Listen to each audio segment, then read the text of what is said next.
السلام علیکم ورحمۃ اللہ وبرکاتہ۔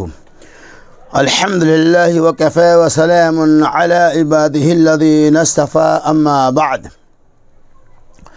عن ابی قتادہ رضی اللہ عنہ قال قال رسول اللہ صلی اللہ علیہ وسلم صوم یوم عرفۃ احتسب علی اللہ ان یکفر السنۃ التی قبلہ والسنۃ التی بعدہ، رواہ مسلم۔ حضرت ابو قتادہ رضی اللہ تعالی عنہ کہتے ہیں، رسول اللہ صلی اللہ علیہ وسلم نے ارشاد فرمایا، یوم عرفہ کے روزے سے متعلق مجھے اللہ عز و جل کی ذات سے امید ہے، وہ پچھلے 1 سال اور آنے والے 1 سال کے گناہوں کے لیے کفارہ بن جائے گا۔ یعنی اگر کوئی آدمی عرفہ کا 1 روزہ رکھے گا تو اللہ عز و جل اسے 1 سال پہلے اور 1 سال بعد کے گناہوں کو مٹا دے گا۔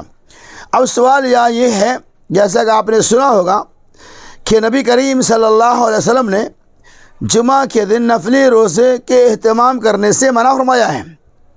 یعنی نفلی روزے آپ خاص طور سے جمعہ کے دن نہیں رکھ سکتے ہیں، لیکن عرفے کا روزہ یا ایام 20 کا روزہ جو آپ رکھتے آ رہے ہیں، اگر اس طرح کے روزے یا محرم کا روزہ، عاشورہ کا روزہ، اگر وہ 10ویں تاریخ جمعہ کے دن ہی پڑتا ہے تو آپ رکھ سکتے، کوئی مسئلہ نہیں۔ خصوصیت کے ساتھ جمعہ کی فضیلت کی مناسبت سے جمعے کے دن روزہ رکھنے کی ممانعت ہے، ورنہ مطلق اگر کوئی آدمی روزہ رکھتا ہے، عرفہ کا روزہ، عاشورہ کا روزہ یا دیگر روزے، اس کے لیے کوئی مسئلہ نہیں، وہ رکھ سکتا ہے۔